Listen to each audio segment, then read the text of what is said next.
Testing.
Okay, colleagues, welcome back to and community members to our Strategic Planning and Budget Public Input Committee meeting number 1. I would just want to remind Council that we'll need to get you on the Strategic Planning and Budget meeting in eScribe. Otherwise, your request to speak and voting functions will not work. All votes will be recorded, so you will need to ensure that you're voting via eScribe. Of course, clerks will be ensuring every vote has been recorded before we move to the next item. Of course, good evening, everyone. I would like to call the Strategic Planning and Budget Public Input meeting for November 18th, 2025 to order. I'll call on Tim Bubraker to conduct the roll call. Tim. Thank you. Regional Chair Redmond. Present. Councillor Craig. Present. Councillor Erb. Present. Councillor Foxton. Present. Councillor Gowing. Here. Chair Harris. Present. Councillor Hunick. I promise you I'm on the right meeting and I still don't have the request to speak. Here. Councillor James. Present. Councillor Liggett. Present. Councillor McCabe. Present. Councillor Nowak. Present. Councillor Rodriguez.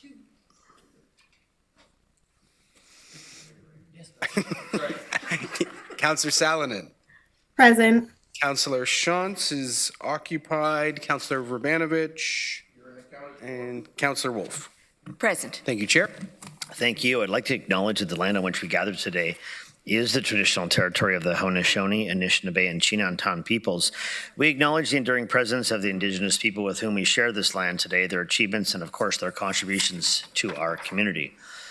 Are there any declarations of conflict of interest? Okay, seeing none. I would go right to the community delegation list. Sharon Livingstone and Rick Chambers. I'll invite you to come to the podium. You've got 5 minutes. I believe Rick is in person. Sharon is joining us virtually. Welcome.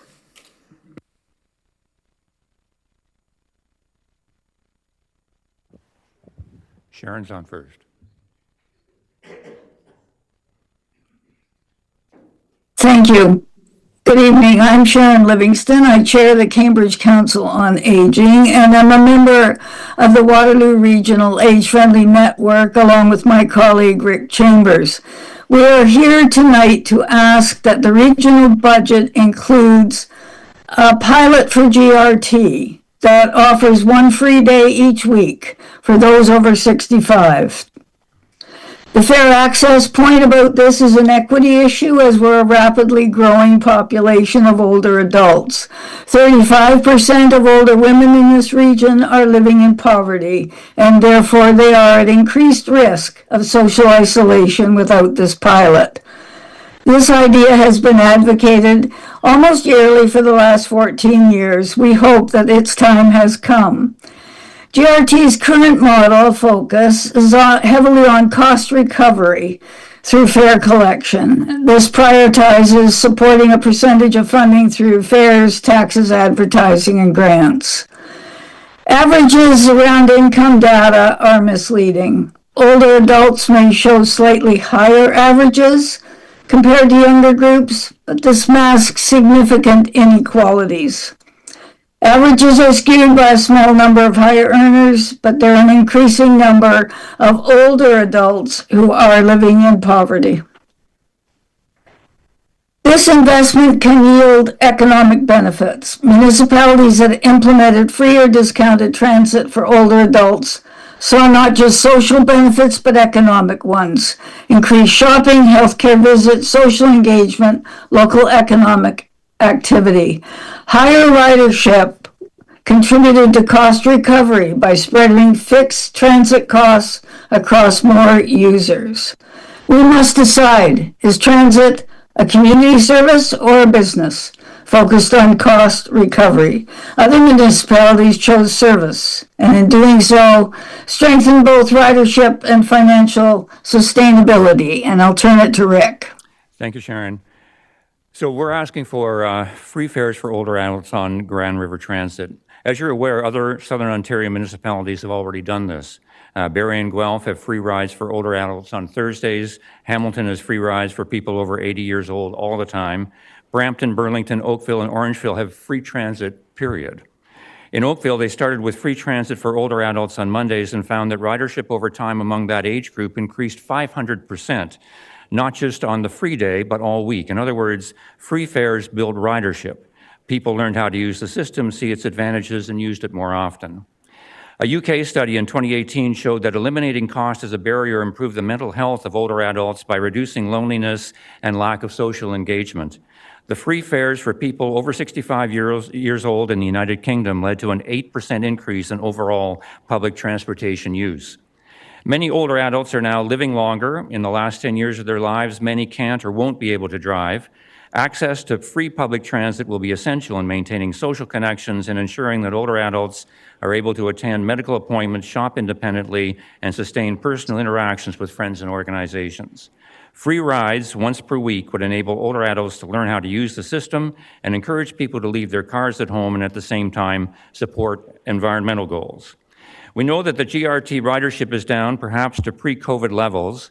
Without 20,000 international students to help sustain the finances of the GRT and fill the buses and trains, the question becomes, what steps is the Grand River Transit using to attract new riders? Free transit for older adults 1 day per week would help to promote new ridership. It would create familiarity with the system, build a transit culture, and encourage greater use of the transit system on the days when rides were free, as they found in Oakville, when they were not free, as they found in Oakville. The World Health Organization Age-Friendly Guidelines for Communities says that public transport should be available for older people to reach key destinations, such as hospitals, health centers, public parks, shopping centers, banks, and senior centers. One way to do that is to provide free transit. We believe that the transit system should operate like any other community service: libraries, recreation centers, sports leagues, and social services. It should be available to everyone at minimum or no cost, and that's why we're requesting that older adults be allowed and encouraged to ride Grand River Transit vehicles free for 1 day per week. It's the age-friendly thing to do. Thank you for considering this request. Excellent timing. Question, Councillor Wolf.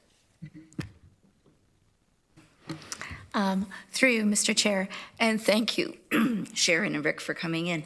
How would you suggest we implement this free day? Like, is there a certain day of the week, certain hours that you have in mind? We were thinking of 1 day per week, whatever day worked best for Grand River Transit. When Ottawa started this, they went on Wednesdays, and the demand was so great, then they expanded that to Sundays as well. I was looking at discount days for older adults at stores. They're all over the place. So, is Thursday a good day? Is Tuesday a good day?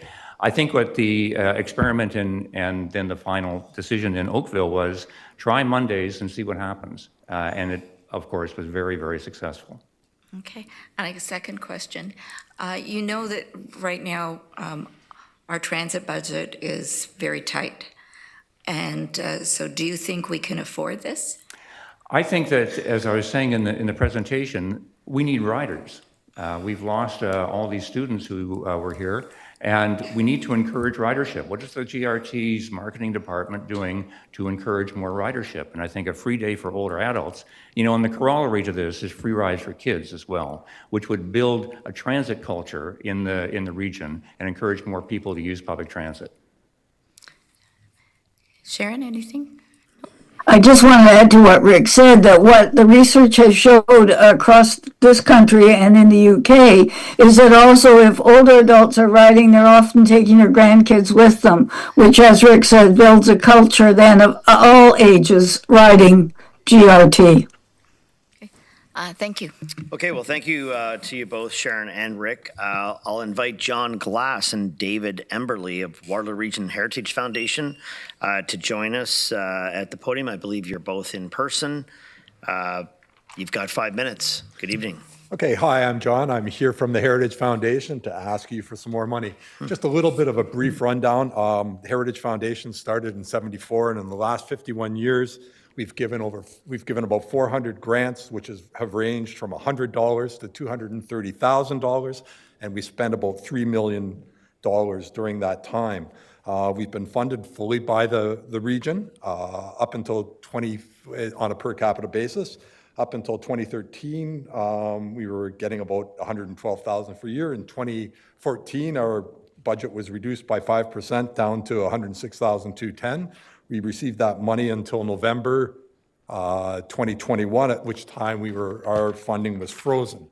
We did have, in the first 47 years, about 80% of the grants that we put out went towards buildings and also publications and restoring media, paper, maps, et cetera. So 80% of the grants and 85% of that money, so about 85% of that $3 million. When our funding stopped, we came to a bit of a crossroads and we said, hey, we've got to align ourselves more with the regional plan. We've got to redefine our process. So what happened is, on the next slide, we looked at how we gave grants. Initially, we were setting them up so that grants came in one at a time. We'd evaluate them. If they sort of met our ad hoc criteria, people would get the grant based on some formulas and so forth we used. Just wasn't working out as well. And often these grants really serve the individual's purpose, not necessarily the public's purpose. So we looked at developing a new process on how to do this. First thing, we decided, hey, we needed a definition of heritage, and we didn't actually have a definition of heritage. So the first thing that the committee did is we went out and we figured out what heritage was, and there's a definition there. And we also decided, we developed a new process where we would get a batch of applications in an application window and evaluate these applications against each other. And there is some competition for money. And what we did as well is we actually scored these with numerical values. So we set up criteria. We did all this in accordance with trying to be more inclusive and actually more focus on what we shared with the public and how important these projects were to the public, not necessarily the individuals. We hired some consultants and we took about a year to do that. I've got the scoring criteria there, so we went into that.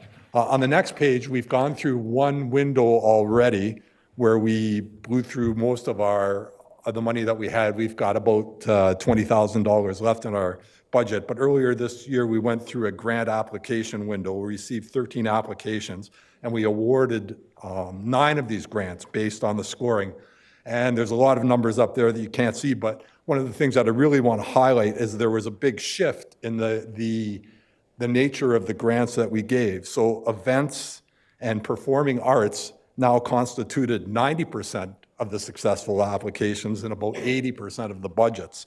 There were no individual building or even public building grants for heritage restoration.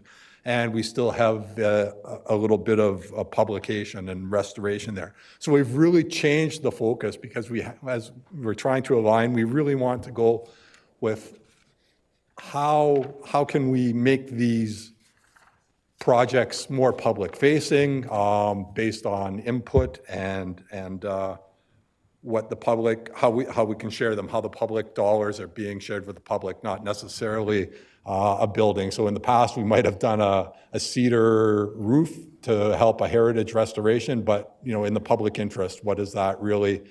How grand is that? And we found that we were being successful with applications for events, cultural events as well. So what I am here, Heritage Foundation is really one of the few places where the public can come in and get regional money for some of these projects. So we're being asked all the time if when our next window opens. There are a lot of projects that are on queue. And as I said, we're down to our last $20,000. I think that a reasonable amount to ask for would be $100,000, which brings us to approximately the area where we were before at $106,000. Yeah, we were looking at the projects now are being based more on heritage merit and public interest. Okay, John, thanks for that presentation. I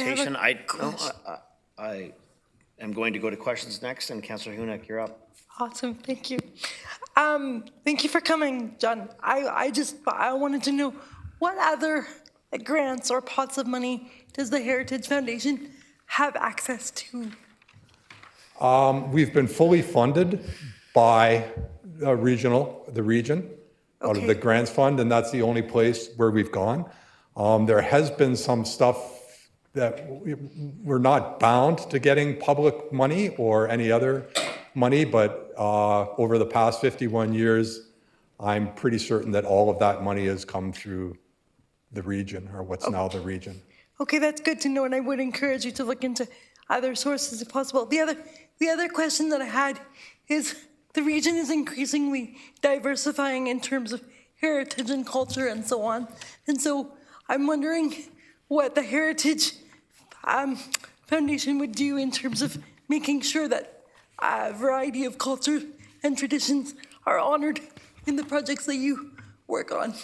Yeah, I mean, that's great. One of the eye chart slides that I put up listed some of the projects that we did this year. We were Sorry, funding. I'm not able to read them. Yeah, no, I understand, and a short amount of time, it's in your package. But we mostly did physical things like buildings, publications. But this time through, we looked at a lot more. So we funded Peggy Plett, who's doing research on the lives of Black domestic rural workers in the region of Waterloo. We helped with some audio-visual and multicultural events for the Hope Festival in Elmira, which is a multicultural festival. Great. We gave money to the Historical Society for their publication. We were also working to give money for a PhD thesis on, it's very interesting, about early Indigenous interactions with the Mennonite community. Good. So those are things that we hadn't done before. An Arabic calligraphy program, which is in a community center, so getting them some supplies so they can do things like that. Those are some of the things that are totally different than what we've done in the past. That sounds great. Thank you very much. Councillor Wolf. Through you, Mr. Chair, thank you, John, for the presentation. Can you talk about some of the grand projects we've been involved in the past? The grant project? Grand, Like, as you said, like as opposed to ones like the the you know, expense. some of the public buildings. Like in the 51 years, we've played a very important role Yep. in maintaining heritage in Waterloo region. So you could give some examples. Acquisition of Joseph Schneider House, sorry, I should have the name right and understand. Restoration of the Knox Presbyterian slate roof in Galt. What are some other big ones, David? Homer Watson House, yeah, restoration of the roof there in the museum. You'd think I'd have a million of these at the tip of my head, but there were most of them were large construction projects like that. Several in downtown in Cambridge in the Galt area. Facade on the white building. It was a bank. Yeah, terracotta facade. Okay. And if we don't get the money this year, what does that mean for heritage, basically, in the region? I don't know where the people are going to get the money. I mean, it depends where you are in the region. I think there are some programs in Cambridge, but I mean, people are coming to us through us to get that money, and we are pretty much the sole source for things like that. Right. Okay. Thank you very much. Chair Redmond. Thanks so much for coming in, John. And Pam sort of covered off with, I mean, you've done restoration of beautiful stained glass windows that are in churches, so a lot of this has been very public facing. I was really interested to see some of the projects that didn't get funded, although they applied. And I know you've talked about publications, and I know plays have been funded in the past. I think it's really important to also point out that there's been guardrails around heritage funding vis-a-vis other pots of regional funding, and I don't know if you want to talk about that a little bit. Guardrails around heritage funding. So you can't come to Heritage and go to the Arts Fund Right. and get Oh, the yeah. same Yeah, project so for funded. example, yeah, we are the sole place to come. A fellow has been doing some historical movies, and we offer a few $1,000s here and there for props. And he is these I guess they're movies, like a television series. And yeah, he can come to us and get some money to help with production. It's being shown to high school students around the region and so forth. There's a very wide audience. But yeah, double dipping is not allowed. And you're very aware of that, and I think that's really important Yeah. to point out that you take this granting very seriously. I was in Hessler at Rhythm and Blues when they did a presentation during Black History Month just this past year, and I know that the Heritage Fund granted some money to them, and they were really pleased to get that funding, and it was a sellout crowd and very, very animated and a great celebration of Black history in Cambridge. Yes, we're even getting some advertisement and so forth on some of the websites for these community sites, so it's great. I mean, I've had to go up on a couple of things and do video and talk about the Heritage Foundation and what we give money and why heritage is important. And nobody that put a slate roof on any building said, hey, John, would you like to do a video for us so we can thank you publicly? So that's satisfying as well. Thank you for coming in. Thank you, John. I'll call upon another John Bernard from South Waterloo Naval Veterans Association. I believe you're here, John. Welcome. Good evening. You've got 5 minutes. Thank you. Good evening. My name is John Bernard, and I have the honor of serving as president of the South Waterloo Naval Veterans Association in Cambridge. I'm here tonight on behalf of our members, and especially the surviving spouses of those who have served our country with courage and dedication, and with the full support of all 3 Cambridge Legions. We're here to talk about subsidized transit passes for widows and widowers. I'm asking Council and Region to consider providing subsidized or complimentary Grand River transit passes for widows and widowers of deceased veterans. When we talk about serving our country, we often think about the men and women who wore the uniform, those who went to sea, served overseas, or stood ready here at home to protect our freedoms. But behind every one of those veterans stood a spouse, a quiet partner in service, who carried the weight of the worry, the loneliness, and the sacrifice while their loved ones served. When a veteran passes on, it's not just the loss of a partner.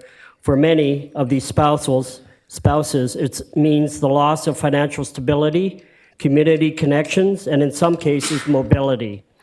Many live on fixed incomes, relying solely on survivor pensions, and sometimes no income at all from their deceased spouse. They are left with only CPP and OAS that barely cover the daily necessities. Rising costs for groceries, housing, and especially transportation make even simple outings a challenge. That's why we're asking for this modest but meaningful gesture, a subsidized or fully covered transit pass. It's not a handout, it's a thank you, a way for our community to say, we remember your loved one's service and we honor the sacrifices you made too. This is a small act of recognition would make a significant impact. It would allow surviving spouses to maintain independence, attend medical appointments, participate in community activities, and stay connected with friends and family. It aligns closely with the region's and city's priorities: equity and inclusion, supporting seniors and those on fixed income; sustainability, encouraging public transit use; and community well-being, strengthening any connection and compassion in our community. The surviving spouse of Canadian Force veterans can apply for a CF1 membership card, which details them as military families, providing proof of the widow's or widower's military affiliation with Canadian Armed Forces, veterans, or other extended families. The CF1 card provides access to various benefits like discounts and programs for Canadian military members, veterans, and their families. And it provides proof to the region that they are military. The number of people who would qualify for the support is relatively small. I think last year it was estimated at about $8,000 a year. But the message sent is powerful, that Kitchener, Cambridge, and the region of Waterloo honor not only those who served, but also those who stood beside them. Our municipalities across Canada have implemented similar programs, from property tax relief to recreation and transportation supports for veterans' families. We have an opportunity to join them in leading with gratitude and respect. As president of the South Waterloo Naval Veterans Association, I see firsthand the struggles many of our widows face. Some have lost not just a spouse, but also their social network and independence. A simple bus pass can make the difference between isolation and participation, between being forgotten and being remembered. So tonight, I respectfully ask Council to consider supporting this initiative and work with the regional staff to explore how Veteran Spouse Transit Program could be implemented here in the Waterloo region. It would be a lasting tribute and a small cost, but a great symbol of our community's commitment to honoring sacrifice and preserving dignity. Thank you for your time today. Thank you, John. Question, Councillor James. Thank you. Thank you, John, for coming in tonight. I know this was brought up over a year ago now, and it has been brought to council. I think you've identified one of the challenges was just how to identify a widower or a widow or someone who's widowed to help with the process. So I love the solutions-based approach. And again, thank you for coming in. I think that, I know we have our ATP plan. I think, you know, with what has been said and the recognition that was deserved in previous time that, you know, was maybe overlooked, is something that I think is of importance here. And, you know, I know council has supported this, but we will see through our budget process if this can be actualized. But I want to thank you for coming in. Apologies for not being there tonight to meet you in person, but I know this has been a few years that we have had this discussion, John, and thank you and your legions. Thank you. Councillor Gowan. Thanks. John, I'll mimic Colleen's words there. Thanks for coming out. I know you do a lot. Can you touch on the age of a veteran spouse? Because I think a lot of people, again, this goes back to what I have been trying to upgrade the definition of a veteran. Is there a specific age range for a veteran spouse? I don't believe there is an age range, but originally it was the person or the first person that came to me just turned 65. Mm-hmm. So to me, our veterans are aging. I mean, from the Second World War, the Korean War, or Vietnam War, or whatever. I think veterans' spouses could be younger than 65 years of age. I think really it has to be across the board for any. Yeah, and I'm glad you said that, and because we both agree that veterans aren't always in the gray hair stage. I know I am, and I'm not anywhere near that age, but it affects the younger generations too, because we do have veterans that are in their 20s, that are in their 30s, that they don't classify themselves. That's why nobody really sees them. So I'm glad that you brought this forward, and we'll definitely take it away. Thanks. I do know personally veterans that have passed away that are in their 20s and 30s. So, I mean, it is out there. Yep. Okay, thanks, John, for coming in. Thank you very much. Call upon Fauzia Mahar from the Coalition of Muslim Women. Fauzia, I think, is here. Fauzia? Hey, Fauzia.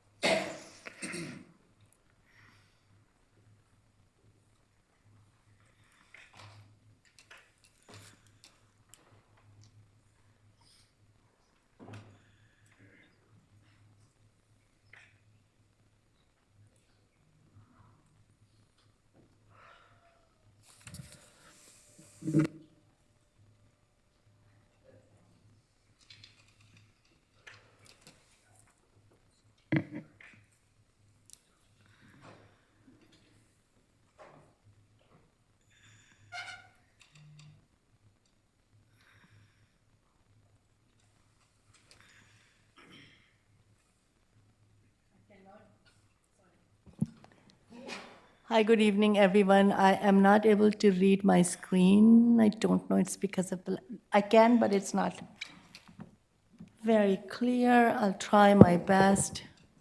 Okay. So good evening, Chair Harris, and the community members here, committee members here. As the Executive Director of Coalition of Muslim Women of KW, I want to begin with gratitude. The region of Waterloo has been a steadfast supporter of our anti-hate services program.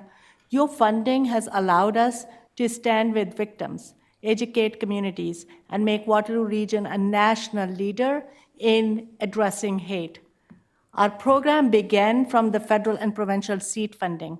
However, the region provided the financial support, especially from 2021 to 2024, first through a bridge funding year and then through various project-based grants through upstream funding.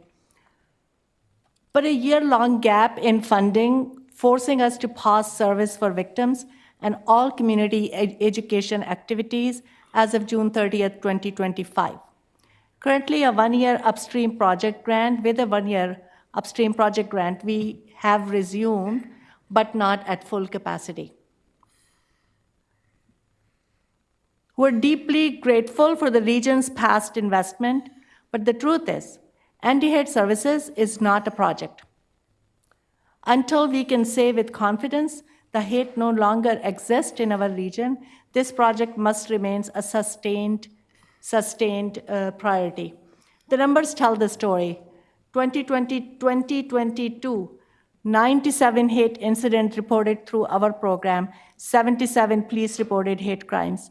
2023, 115 incidents reported to us and reported hate crime to the Waterloo Region Police Services surged to 369 with 42% violent.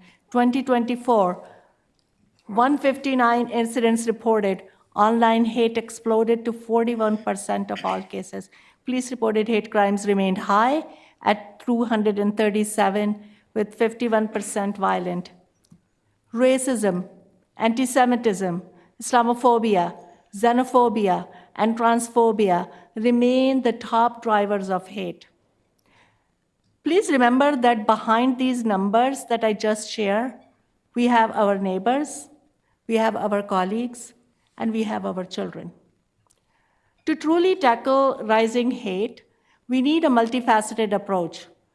Law enforcement agencies, including Waterloo Region Police Services, play a critical role in investing and prosecuting hate-motivated crimes. But law enforcement alone cannot prevent hate.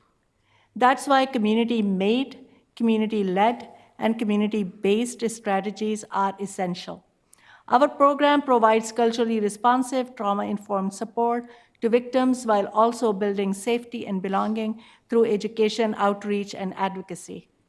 Together, these approaches ensure that victims are supported, perpetrators are held accountable, and communities are empowered to prevent hate before it escalates. The region's community safety and well-being plan identifies eradicating hate as one of the 4 pillars. By providing ongoing funding for the anti-hate services, Council is not only supporting victims, but also advancing the region's own strategic commitments. This is not an optional add-on. It's core to the region's vision of safety and well-being. Since its launch, our program has helped hundreds of individuals impacted by hate. This program is now recognized nationally as a model for other municipalities. Waterloo Region has become the go-to place in Canada for communities seeking guidance on preventing and addressing hate. Sustained funding ensures we maintain this leadership role and credibility. Tonight, I urge this committee and the Council to commit to ongoing funding for anti-hate services. Hate is not a project with an end date. It's a persistent challenge that requires consistent long-term investment. As one victim reported in 2024, okay, forget about that. We cannot allow fear to win By continuing to fund this program, Waterloo Region will remain a beacon for communities across Canada, a place where safety, inclusion, and dignity are not just ideals, but lived realities. Thank you again for your past support and your commitment to building a Waterloo Region where hate is not tolerated in any form or any shape. Thank you, Fazia. Appreciate you coming in. I don't have any questions at this time. Pardon me? Oh, okay. Well, I'll wait to find out who those people are. Councillor Wolf, do you have a question? Yes. Okay, go ahead. Oh, I'll go to Councillor Wolf and then I'll go back to the list that I now see. Okay.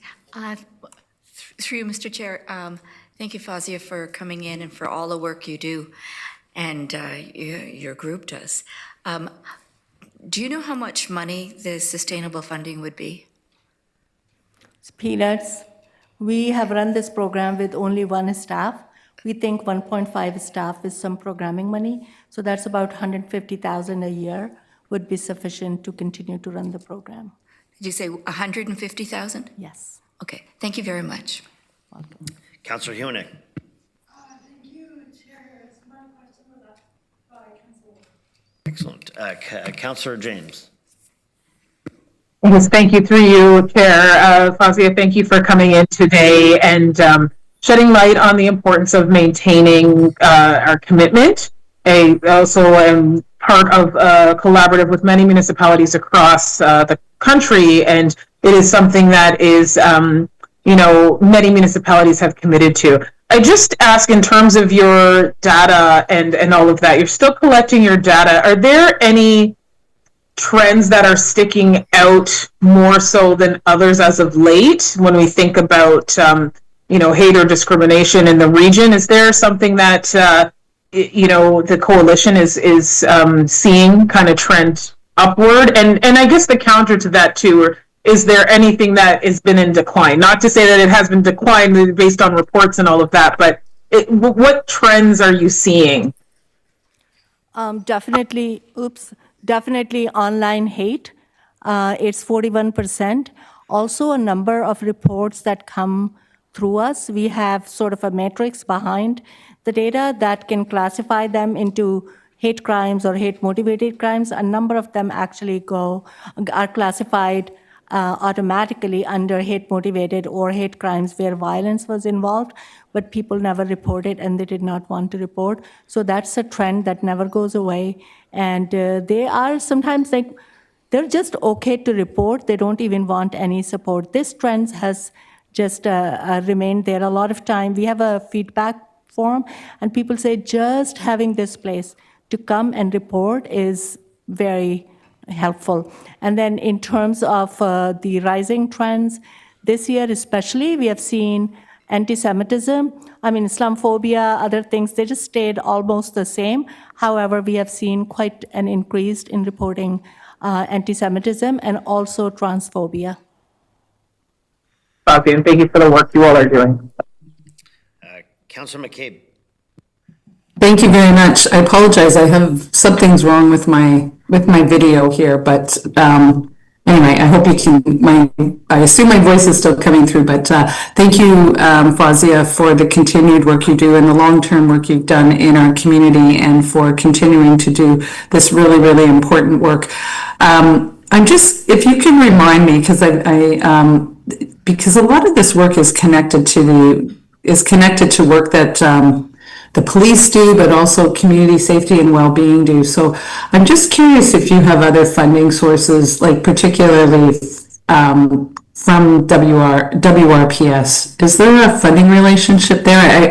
I know there's a partnership, or I assume there's a partnership of some sort, but could you just explain that to us? Thanks. Through you, Chair. Sorry, I forgot about that before. So we have never received funding from Waterloo Region Police Services. So Waterloo Region Police Services is, again, as I said in my presentation, or other law enforcement agencies, the focus or the best work that's done is around the investigation and then prosecution. I don't know how much time I have to go through the whole, different ways that hate has been criminalized. So basically, they can look at the hate which is criminalized due to how it is classified in the Criminal Code of Canada. And that's a very, very small piece. It's very difficult to prove in the court in many, many ways. And so a lot of time, first of all, the reporting is very low. Secondly, like being able to prosecute is actually not very easy task. It's very difficult. So again, coming back, it doesn't mean hate doesn't happen. Maybe what happened to me was never going to be classified as a hate-motivated crime as it is classified in the Criminal Code of Canada. It doesn't mean that I didn't experience hate. And it doesn't mean that it does not affect me. So for us, our work, the community-based work, is focusing on especially those reports where either people are not reporting to the police or law enforcement agencies because they feel hopeless, they feel nothing is going to happen, whatever it is, because of the issues in the system. They would rather report it to a community-based agency where we're not able to do anything around investigation, around prosecution or anything. We're only able to provide them with support, whatever they need, in terms of healing, in terms of victim support. Even the victim support is not available. Even in many cases for the hate-motivated crimes, the victim support is not available. If the hate is targeted to a community, the victim support is not available. So it's a very complicated, web. The main thing is hate is hate. Maybe it doesn't qualify, it doesn't reach to the threshold of criminality. Maybe it can, maybe it cannot. However, the impact on the victims are not less because it's not criminalized. Thanks very much, Fazia. I know there's probably a lot more that you could say on this, but I appreciate that additional information and explanation. Thank you again. Thanks, Fazia. Nice seeing you this evening. I'll call upon Ali Beldan, TriTag Cities Transportation Action Group. Ali, I believe you're here in person and you've got 5 minutes. Thank you. Thank you, Chair Harris. My name is Ali Beldan. I'm delegating today on behalf of TriTag, the Tri-Cities Transport Action Group, a group of concerned citizens who advocate for better transit and active transportation in our region. On June 25th of this year, Council adopted the Grand River Transit Business Plan. This is an ambitious, bold, and visionary plan to radically improve and reshape transportation in Waterloo region for decades to come. So I'd like to ask, where is it? This year's budget increase does offer some small improvements. The 27 is being extended down the street to Jacoby Park. The 14 and the 36 are being extended to new developments. There's no fare increases, which we're very happy about, and no wraps or advertising to interrupt the experience on our beloved Ion. And there's some exciting new routes in the townships, but only if the region receives provincial grants. This is coming at a cost, however. One route eliminated, peak frequency on 2 others cut in half, and 2 more seeing a 33% reduction. And customer service at customer service centers being eliminated on Sundays. And while the extra service to the townships is a major step in the right direction, it will only happen if we receive provincial grants. So, where is the region's commitment to this bold, visionary plan? Council has set a hard limit on property tax increases in the name of affordability. But transit services increase affordability and ease of life for those who need it most. A friend of mine commutes up to 6 days a week from South Kitchener to an industrial park in Cambridge. This involves 3 buses, the 6, the 302, and the 67. And to put it charitably, each day's commute is an adventure. This budget does not increase affordability for her or for the thousands of residents of Waterloo region who rely on transit. From where she stands, the person in her life who benefits in affordability most is her corporate landlord. The region is also in the process of committing to Stage 2 Ion. Once again, this is a bold step in the right direction, but the return on investment will be far greater when it connects with frequent, reliable buses to get people the last minute to their homes, jobs, and schools. Without the improvements proposed in the business plan, the value of Stage 2 ION and any future ION corridors is diminished. Good transit needs rapid transit, but rapid transit needs good local buses to connect to. We acknowledge that ridership this year is not where we'd like it to be, and the future is uncertain. The loss of international students has been painful for ridership. It's not unreasonable for the ambitious goals of the business plan to be scaled back in the light of that new reality. But this budget doesn't do anything more than stem the bleeding. If the region is truly committed to transit, we would at least like to see a commitment towards at least one of the flagship improvements proposed by the business plan, either the Highway Express network, the Frequent Transit network, or the 24-hour network. Say, extending the 302 to Conestoga Mall, or increasing weekend service on the busiest express route, the 201, from every 30 minutes to every 15 minutes. If that's too much, maybe even putting down some paint and adding some bus lanes, or adding some crosswalks to make existing bus stops safer and more useful. While the region has set some tough goals for this year, we believe it is possible to do better. Thank you. Well, thank you very much. We do have a question, Councillor Hunick. Thank you, Ali, for coming today, and thank you for your passion for transit. During strategic planning and budget today, advertising on GRT and LRT came up as a potential revenue stream for transit, but it sounds like you and the group that you represent would be opposed to advertising on these areas in particular. Could you help us to understand that a little more? We generally believe that advertising on the ION won't raise quite the level of revenue that would be needed to fund major service improvements. I believe most transit agencies, advertising counts for at most 1 or 2% of their costs. And we believe that the ION, as Grand River Transit and really Waterloo Region's flagship transit service, should have the best possible experience, and that experience should not include advertising if possible. Councillor Rodriguez. Thanks for coming in. I had a question for you, but you answered it in minute 3 of your delegation. So other than to say thank you for coming in and thank you for being specific and threading a needle between where we're at with the budget and where we want to go as a transit community. So thanks for being here. Thank you, Councillor. Councillor Gowan. Thanks for coming in today, or tonight, I guess it is now. I appreciate the sentiments on everything. One of the things that I want to ask you about is going back to what Councillor Hunick said was the advertisement. That is a key measure for us to generate some revenue so that we don't have to increase fares. So essentially what I'm asking is if we did do advertisement on the ION, would that affect ridership? In the short term, no. Our concern is more that even particularly aggressive advertising, if the region can find the money through advertising to fund significant service increases, I think we would support it.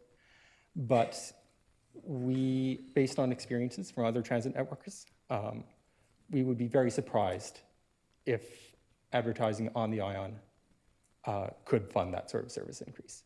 Okay, because that is one of the things that I was talking about today, was looking at that as a revenue generator. So I'm one of the things I'm going to ask is if we can get that back. And I know I was already talking to Commissioner Spooner about it earlier today to see what the potential would be for that. So just to know, it's just information at this point. So thanks. Thank you. Yeah, most transit agencies cover, I think, 1 or 2% of their budget with advertising. Calgary is notoriously aggressive with advertising, and they've managed to get 5% of their revenue from advertising, or 5% of their costs from advertising. So It helps, but it's not necessarily something that you're going to pay for a bus route with. Councillor Hunick. I'm not sure if it's appropriate, Chair Harris, but I wonder if Commissioner Spooner could speak to potential revenues by advertising on the LRT, since he's sitting right there. I know we talked about that earlier today, to some degree, no? Oh, you're gonna, yeah, I know that was a request today, was it not? That he had committed to coming back with more information for council, so if you can provide him the indulgence of waiting for that. I think he said he'd have that to us in a really short order, so. Okay, well, listen, thank you, Ali, for coming in tonight and joining us. Appreciate that. I'll call upon Tova Davidson of Sustainable Waterloo Region, who's here in person. Tova, nice seeing you, and you've got 5 minutes. Hello, good evening, everyone. I am super excited. I think budgets are some of the best time of year because it's when we get to imagine what we're going to do and the amazing future that we could build. So thank you for giving me this 5 minutes to talk today. And I don't have an ask. I actually just have a suggestion of how you think about sustainability and budget, generally speaking. Having a cleaner, greener, low-carbon future is part of the strategic plan of the region of Waterloo. It's also part of the strategic plan of every single lower-tier municipality in our region. So it's central to how we see the development of our future. That includes both your corporate sustainability actions and the community sustainability. And you have an incredible team here at the region that supports you through the work both at that community and corporate scale. And they, of course, need budget to do the work that they do. And that's amazing, and I support it wholeheartedly. But that's not the thing I wanted to talk about. The work of sustainability is actually integrated into every single thing that the region does without fail. And so I would love it if you could think about how you build your budget and how you think about a long-term sustainable future in all parts of the budget and your planning that comes after it. This includes active transportation, transit, public transit, roads and infrastructure, green and public spaces, building and development services for both new and existing buildings, infrastructure for our energy systems, waste collection and diversion, supportive and accessible housing, and more. It is part of literally everything you do, and we can multi-solve in this community. Stop thinking about things in silos and start putting them all together. It's an incredible opportunity. I encourage you to think about funding sustainability and all of these projects, all of this work in multiple scales. One is the investment of your buildings that are owned by the region and by the community infrastructure that you support, with instead of just replacement, like for better renewals. You could think about the future cost savings of improvements by looking at life cycle costing instead of doing the sort of old way of thinking of it as we do capital investments and operating, and we don't put the two together. And there can be incredible benefits for that. Think about infrastructure renewal being reduced as you have fewer cars on the road, less wastewater. All of your infrastructure needs to be renewed less often, and that means that actually your long-term financial prospects are better as a region. And finally, think about the cost of inaction. Choosing not to do sustainability is still a choice. You are choosing a future. And so today in this budget and the rest of the process that you're going to go through, you're actually able to envision that better future. So I encourage you to invest in a cleaner, greener future for generations to come. And that's a future that creates equity, it creates accessibility and diversity, it creates an inclusive community. And I just think it's such an incredible opportunity. So thank you for giving me the time today. Thank you, Tova. And Councillor McCabe has a question. Yeah, thanks very much for you, Chair, and thanks, Tova, for coming in, and thanks for not having an ask. Appreciate that, but for giving us more of a challenge and lots of things to think about. And I'm sure you're aware, but we are working on, and staff are working on some carbon budgeting pieces, which I think my understanding is we're gonna learn more about in 2026. So I'm looking forward to that. My question though for you, and I know you didn't come in with an ask today, but was because you're a partner with the region to provide a number of different services through Climate Action Waterloo Region. When was the last time that financial arrangement was updated or increased? Can you remind me? Oh, through the chair. I don't have that off the top of my head. I believe it was 2025 for something. No, we're in 25. No, wouldn't be that. It's been a while. We're in 2025. And we have been working on what would the next iteration of our agreement be? How are we going to do that? And how are we going to talk about how we scale up through the climate action program?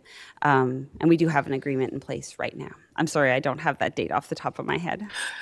And I'd have to go back and look because I remember, we talked about this at least 2023 because we did sign an agreement, but there was no increase is my understanding. And I think it's been a couple of years, I'm going to say 5 to 6 years since there's been an increase in that. Would that be about right? I would hate to give you a time frame because I don't know. Okay, To go look at I'll follow up with staff because I know it was something we talked about, like I said, in 2023, and the cost of everything go up, including you have an office to run and things like that as well, and you provide a really valuable service to the region with the work that Climate Action Waterloo Region does. So I'll get staff to find those numbers for us. Thank you. Thanks again, Tova. My pleasure. Chair Redmond. So Tova, thank you for coming in. Thank you for all the work you do. I would tell you though, I'm going to disagree with you. I think you have a huge ask. It doesn't have a dollar sign, but you're asking us to be thoughtful in how we go ahead. It's going to be a really tough budget year. We've spent all day talking about where we can cut and where we can invest, but thanks for reminding us that every one of those decisions can be multi-focused. It doesn't have to just be siloed. So I really appreciate the reminder. Okay, Tova, thanks so much for coming in. I appreciate that. Patrick Gubek of Waterloo. Patricia. I believe you're in person, Patricia? No? Well, we'll skip past you, and if you do show up, we'll slot you back in. Peter McFadden. Is Peter McFadden here? Hey, Peter, how you doing? Appreciate you joining us tonight. You'll have 5 minutes when you're ready.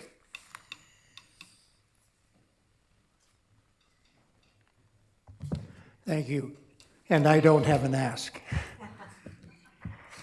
My name is Peter McFadden, and I've lived here and done business in the region for some 43 years. The following information I will share topics, data, and concepts that may be considered of value to the 2026 Region of Waterloo budget process to promote local government priority spending programs rather than global control directives. Under the heading of Budget Development Focus, the 2026 Budget Priorities Plan and Budget is guided by 4 key priorities. The focus of my presentation is based on priority number 2, climate-aligned growth. This priority embraces subjects including net zero and CO2.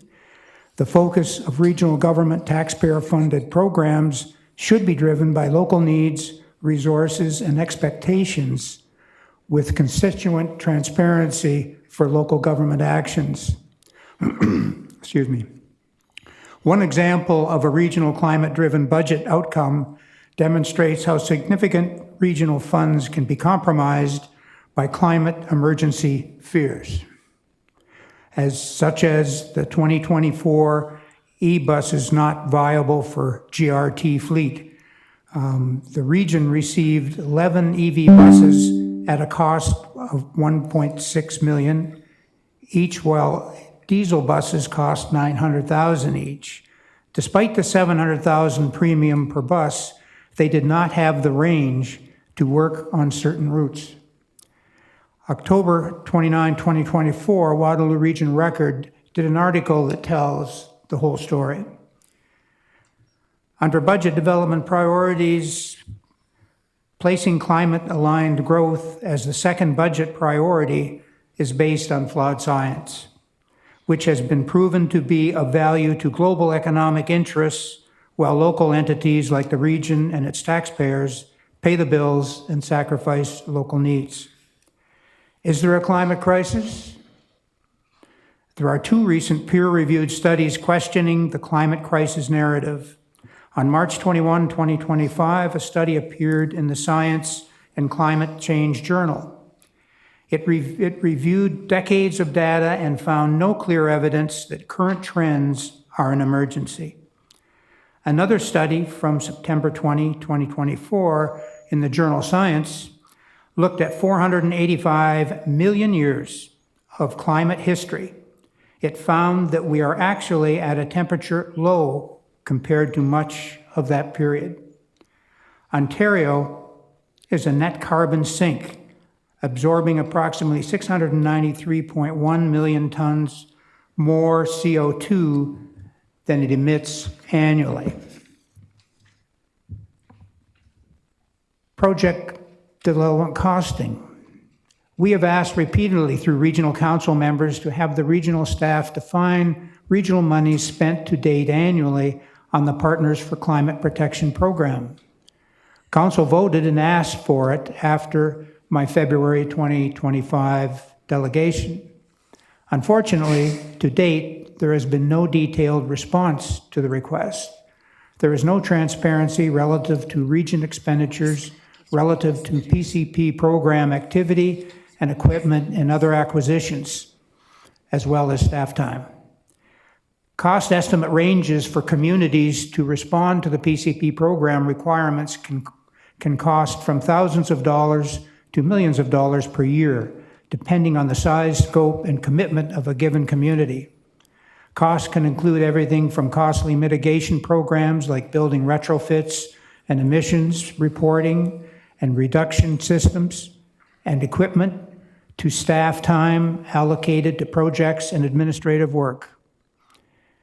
FCM and ICLEI and the federal government waived any responsibility for any financial losses, policy failures, or local disputes arising from the PCP program. Not really a vote of confidence. Will our local sacrifices make any meaningful difference globally?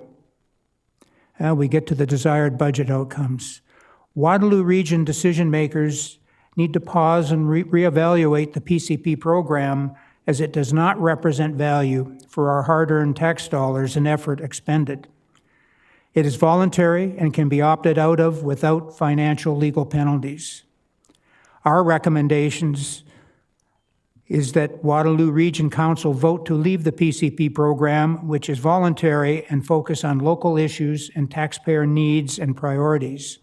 We need to prioritize local and environmental stewardship and practical, affordable solutions, and to adopt region-specific policies. Hey, Peter, I appreciate it. Your time is up, so I'm going to have to ask you to conclude there. We appreciate you coming in. I don't have any questions for you. So Can I just close? I just take 2 seconds and 2 close. seconds. Yeah. 3. Thank you. In closing, council members and any other interested people that have any questions relative to the above information are welcome to contact us, and we will answer your questions, and we will provide research that supports all the above information. Thank you so much for allowing me this time. No. Thanks, Peter. Appreciate you coming in tonight. As I said, I don't have any questions for you, so thank you. I believe Patricia Gubek, we passed through you, but if you're here now, we'll call upon you from Waterloo, and I know I'll ask you got 5 minutes. Can I just leave these for any? Yep, sure. Just leave them on the desk. committee? Leave them on the desk, and then they'll be distributed. Thank you. Appreciate it. Just in case somebody doesn't want to be looking up stuff. No problem. There for you. Thank you. Thank you. Patricia, you got 5 minutes. Good evening. My name is Patricia Gubek, and I'm here to address several concerns related to the proposed 2026 transit portion of the budget. While the goals outlined in this budget focus on affordability and strategic spending, many day-to-day realities for riders suggest that the current plan does not adequately address accessibility, cost fairness, or operational effectiveness. First, the issue of transit security and the growing proposal to introduce bus fare inspectors. Transit security already represents a significant investment, yet riders and myself regularly observe transit security personnel gathered in groups, often disengaged or occupied on their phones, rather than patrolling the platforms or the trains. This creates a system where enforcement feels inconsistent and ineffective. A rider who simply steps off at one stop, waits for the next train, has a reasonable expectation of boarding without any interaction from security. This makes the system predictable and limits any meaningful deterrence. Now, according to the recent reporting published earlier today, the region is considering adding bus fare inspectors to recoup the lost revenue. While the intention is understandable, it raises an important question. If the existing security model is struggling with active engagement and consistent fare checks on the ION, despite concentrated staffing and higher visibility, it's unclear how expanding enforcement to buses will solve the underlying problem. Without structural improvements, adding more enforcement roles risks increasing payroll costs without delivering better results for riders or taxpayers. Enforcement on its own is not an effective strategy if the operational model itself remains unchanged. Second, the proposed fare adjustments and the existing fare structure are making GRT increasingly inaccessible. We need to be transparent about the public's already investment in the that's gone into the system. The federal government has given $265 million, the provincial government $300 million, and Waterloo Region property taxpayers $253 million. Despite this shared investment, the region continues to increase costs for riders, even though the 2026 budget doesn't specifically mention broad fare hikes. It mentions targets increased, such as to Mobility Plus taxi coupons and the 2 ride cards, still place additional pressure on the riders who least are able to absorb it. The standard fare remains at $4 for a 120-minute ride. If someone cannot afford a $4 ticket, they certainly cannot afford a $240 fare evasion ticket. This approach doesn't meaningfully address affordability. Instead, it disproportionately penalizes the same people the transit system intends to serve. For comparison, the TTC, Canada's largest transit network, covers a broader area, runs significantly longer, and operates a more extensive service, yet the fare is $3.35, lower than the GRT. It should not cost more to ride a smaller regional system for fewer hours of service. And lastly, advertising.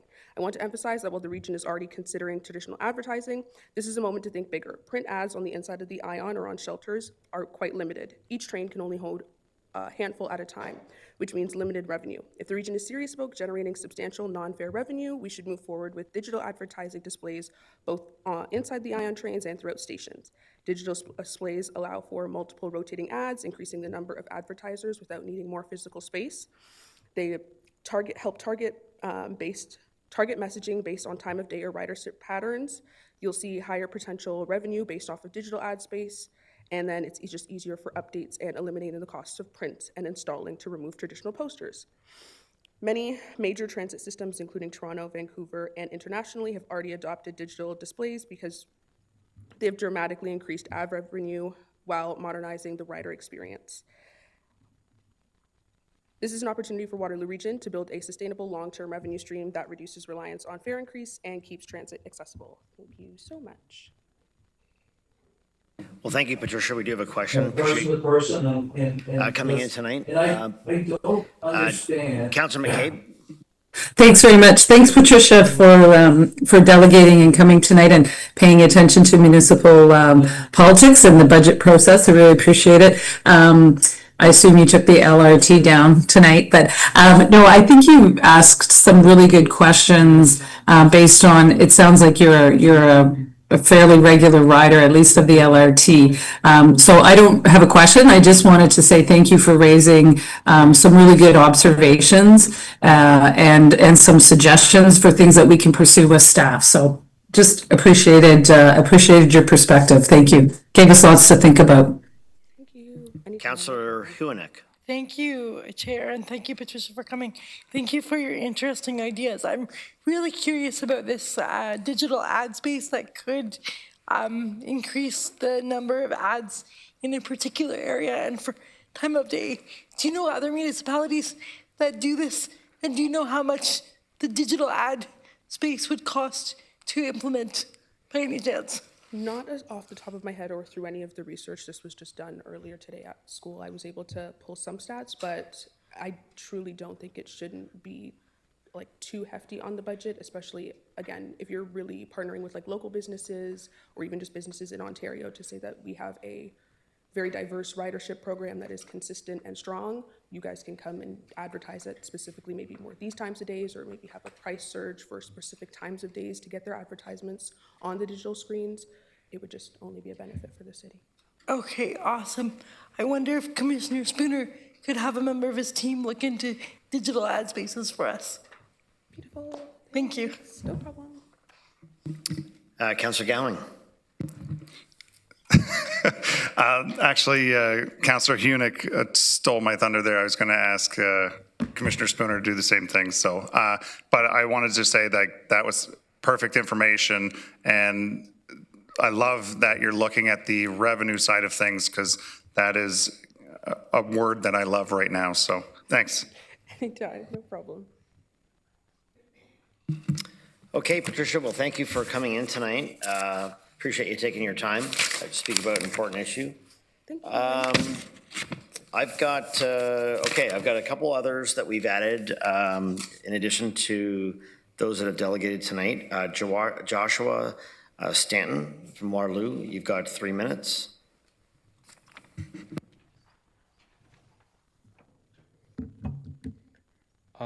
Hello, Council. My name is Joshua Stainton, and I'm a second-year urban planning student at the University of Waterloo. I am against the service cuts to the 30, 9, 19, and 13 bus routes. These routes support many of the students at the University of Waterloo, Laurier, and Conestoga College, and will hurt accessibility to our places of education. The cuts proposed to the 9 and 19 are particularly discouraging, as these routes are the only routes during the day that run along Research and Technology and Northfield stations for the ION. And I think that it could potentially harm ridership on the ION. I don't have the stats on that, so unfortunately I can't give that to you. And again, just many elders, students, mobility aid users, and working people need these routes to access opportunities in the region. And the cuts to the 19, 30, 9, and 13 will harm accessibility and favor car dependency. Thank you for your time. Okay, Joshua, appreciate you coming in. Don't see any questions for you, so thank you. I'll call upon Ian Snyder. Ian, if you're here. Yep, great. Thanks, Ian. You got 3 minutes, actually.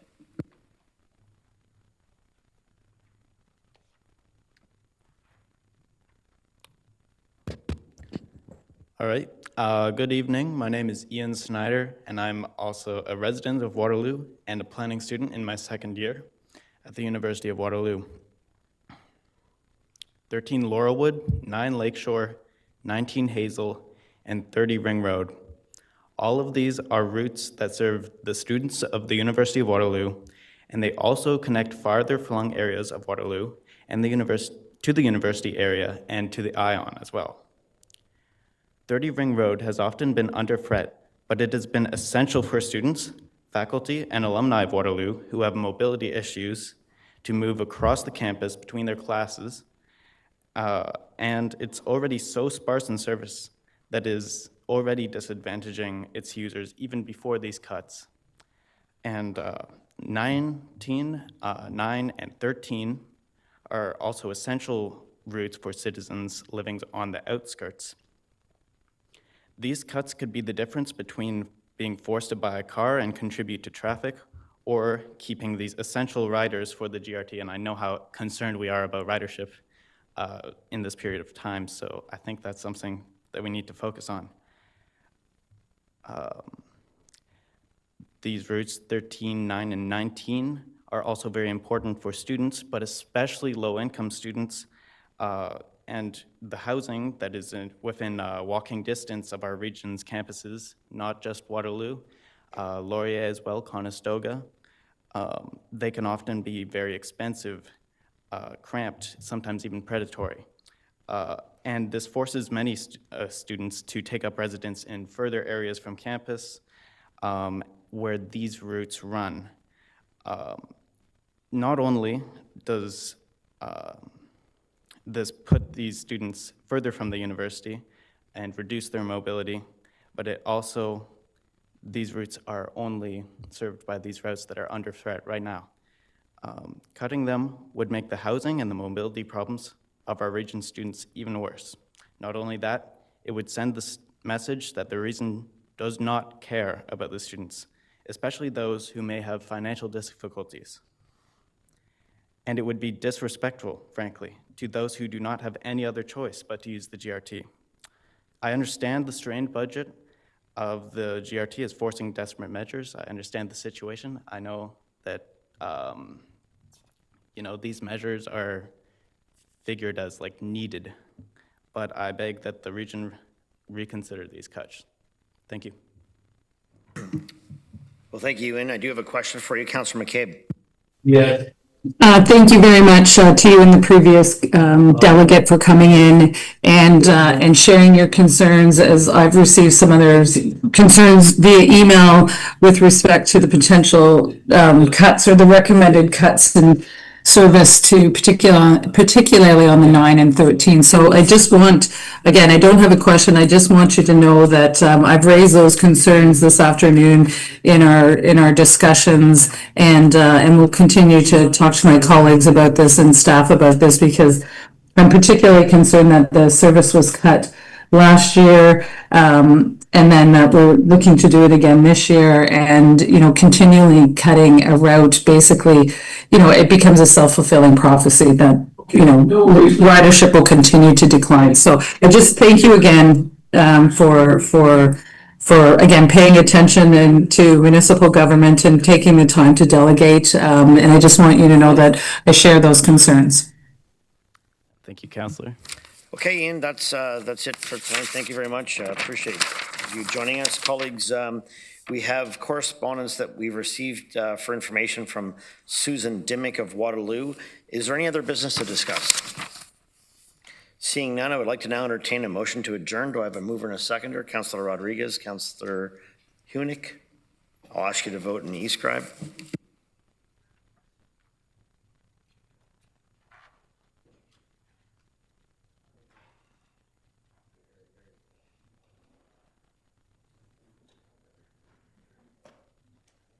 Okay, colleagues, that is carried, and look forward to seeing you all at 9 a.m. as we commence day 2 of our budget deliberations, starting with the GRCA.